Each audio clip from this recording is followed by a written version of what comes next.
Salut tout le monde, c'est Simon Lagadec de Make the Grade, j'espère que vous allez bien. Comme promis, je fais une seconde vidéo suite à Inbound 2025 à San Francisco. Hier, on a vu ensemble les nouvelles fonctionnalités de HubSpot. Aujourd'hui, j'aimerais m'attarder sur la grosse annonce qui a complété ces fonctionnalités, c'est celle de l'apparition d'un nouveau playbook pour venir enterrer l'inbound marketing et le remplacer. Ça vaut le coup d'œil.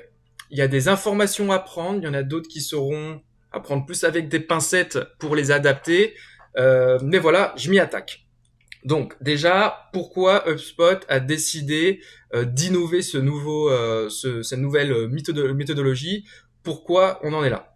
La première chose, c'est que si on reprend un petit peu, j'ai fait un petit dessin, les trois grandes phases du funnel marketing classique. Donc là, c'est l'inbound marketing. On va avoir la prise de conscience quand un problème nous tombe dessus. On va se mettre au clair avec cette notion de contexte, commencer à se documenter, et puis une fois qu'on sera plus au clair avec notre problématique, on va rentrer dans la phase de considération. Donc c'est là où on va ingurgiter des contenus éducatifs, monter en compétences pour pouvoir prendre des décisions. Donc ça, c'est l'étape de conversion. Aujourd'hui, le problème de ce modèle-là, c'est qu'il est dépassé. Et pourquoi il est dépassé?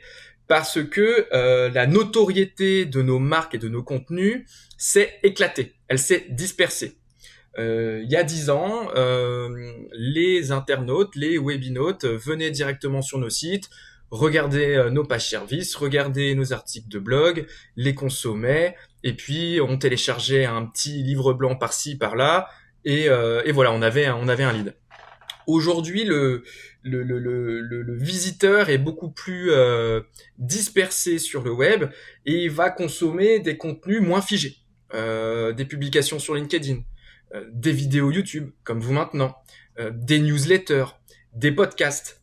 Et du coup, nos sites internet, pour la phase de considération, qui est très importante avant d'arriver à la conversion, eh ben, elle s'érode finalement. Et donc, ça vient impacter les conversions. Il n'y a qu'à regarder une statistique aujourd'hui, depuis l'apparition des LLM comme ChatGPT, Gemini, etc. Aujourd'hui, plus de 60% des recherches sur Google se terminent sans clic, parce qu'on a accès à ces nouveaux canaux. Donc, il faut innover, il faut challenger l'ancien funnel, et c'est là que HubSpot intervient avec un nouveau modèle, celui de la loop marketing. Donc j'ai fait un petit dessin, vous voyez que c'est un signe infini. Donc on quitte le côté très linéaire, très tunnel, très funnel, pour revenir à une sorte de growth loop, de loop, en 4 phases. Alors les 4 phases, je vais vous les présenter pour que ce soit simple dans un ordre précis, mais faut bien avoir en compte qu'elles vont se compléter, s'entremêler et être instantanément omniprésentes.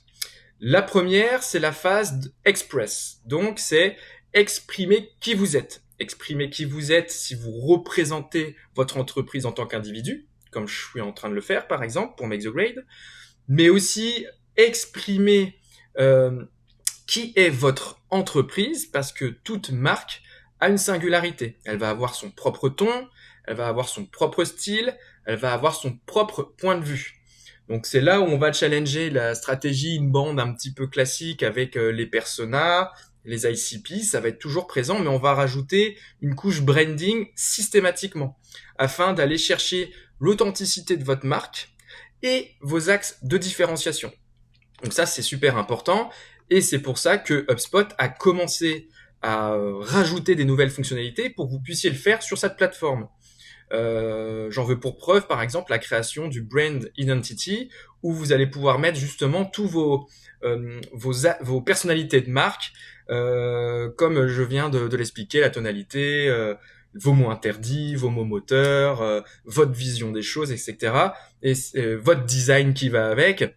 Et c'est ce qui va venir personnaliser votre marque dans les différentes prises de parole qu'on ira générer dans les agents HubSpot, les agents IA et les assistants également. Donc première étape, c'est Express, comment votre marque va adresser, communiquer avec son marché.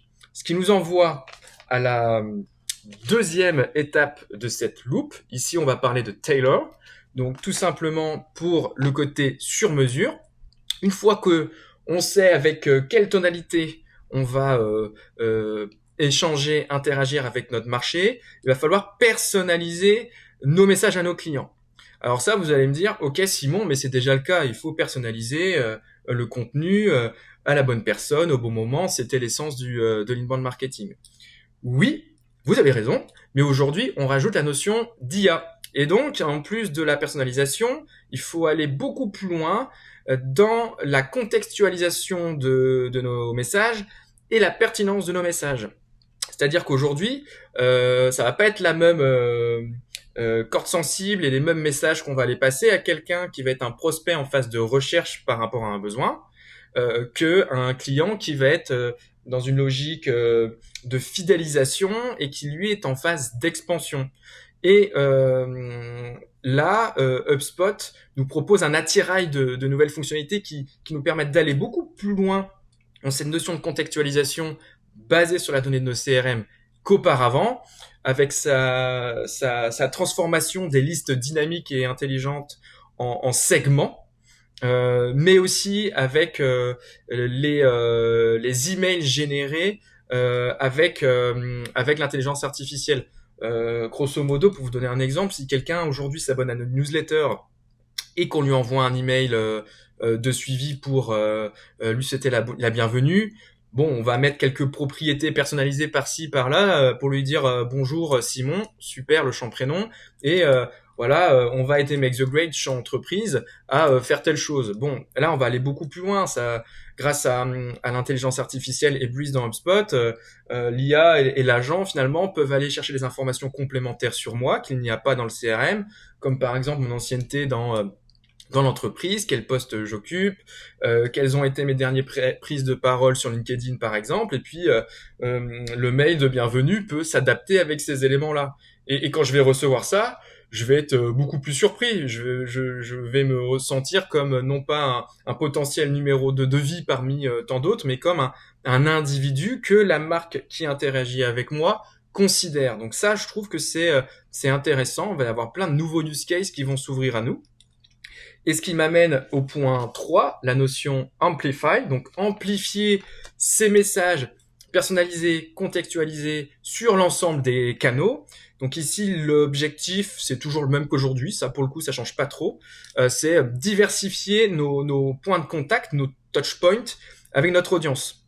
Il faut encercler leur attention, aller les chercher, pousser nos contenus là où ils sont. Sur LinkedIn, sur Instagram, sur TikTok, pourquoi pas, sur notre site internet, ils ne sont pas morts pour autant, bien au-delà, sur notre newsletter, sur YouTube, les podcasts, comme je le disais. Et ici, dans cette notion d'amplification, on va retrouver donc tous ces canaux-là qui sont déjà exploités, exploitables, mais HubSpot vient de rajouter, et ça j'ai envie de dire top, parce que ça, on en avait tous vraiment besoin, la notion d'AEO. AI Engine Optimization, donc comment on référence nos contenus sur les LLM, ChatGPT, Gemini encore une fois, et Tutti Quanti. Et donc on a déjà accès, grâce à l'AEO Strategy sur nos portails HubSpot, au trafic qui vient de ce canal-là, mais aussi aux mots-clés, aux topics, aux sujets qui sont recherchés sur ce canal-là et que notre marque a intérêt à exploiter. Et voilà, on va pouvoir, tout comme on le fait pour le SEO, créer nos contenus également pour faire de l'AEO friendly et se positionner sur des requêtes de considération, hein, le fameux trou dans la raquette qui s'effondre que j'ai dit dans l'introduction. On va pouvoir le combler plus finement et le piloter. Donc ça, je trouve que c'est une belle avancée également. Et enfin, après Amplify, on va retrouver Evolve. Donc ici, c'est pour la notion de faire évoluer nos contenus en temps réel. Aujourd'hui, les contenus ne sont plus figés. On peut très bien faire un webinaire, le recycler en un article de blog, puis en une newsletter, puis en une série de posts LinkedIn, puis le publier sur YouTube. Enfin bref, avec une campagne, on ratisse très large et on obtient l'adhésion de notre audience, et ben là, ça va être typiquement ça qui va être proposé dans cette étape-là. Et grâce à l'IA, on va pouvoir l'industrialiser beaucoup plus fortement et ça va donner lieu à des nouvelles KPI, des nouvelles statistiques qu'on va être amené à suivre, comme par exemple la vélocité d'une équipe marketing à créer du contenu, à le diffuser et à générer de l'engagement par rapport à ça. Donc voilà, on a ces quatre nouveaux critères pour accomplir ce modèle de loop marketing. Ce que j'en pense, c'est que c'est une manière storytellée d'amener l'ère de l'IA et de rafraîchir le marketing B2B.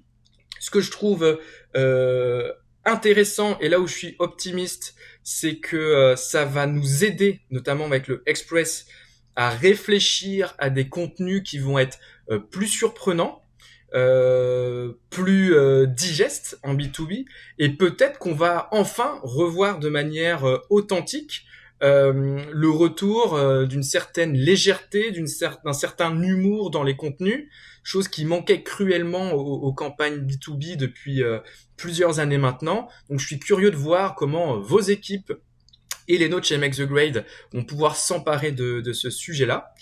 Je pense aussi que cette loop marketing est une base et qu'il va falloir sans doute créer des méthodes signatures par rapport aux spécificités de nos secteurs d'activité, de notre maturité digitale et bien évidemment de nos audiences cibles. Donc là aussi, on va pouvoir un petit peu hack ce système. Et voilà, pour conclure, posez-vous la question si vous êtes CEO, si vous êtes responsable marketing, est-ce que mon organisation aujourd'hui fonctionne avec le vieux funnel ou est-ce que je suis déjà en train de muter sur cette loop marketing et est-ce que je suis déjà en mouvement pour adopter l'IA? Si c'est le cas, vous avez de belles années à venir devant vous et vous allez être très compétitif sur votre marché. Si c'est pas le cas, venez à notre webinaire de la semaine prochaine, à mardi à 11h30. On vous expliquera un peu plus en détail comment vous pouvez exploiter cette loop marketing et les nouvelles fonctionnalités de HubSpot pour ravager l'acquisition de votre business sur les 18 prochains mois. Voilà, merci d'avoir regardé la vidéo jusqu'au bout. Abonnez-vous si c'est pas déjà fait et je vous dis à bientôt. Salut!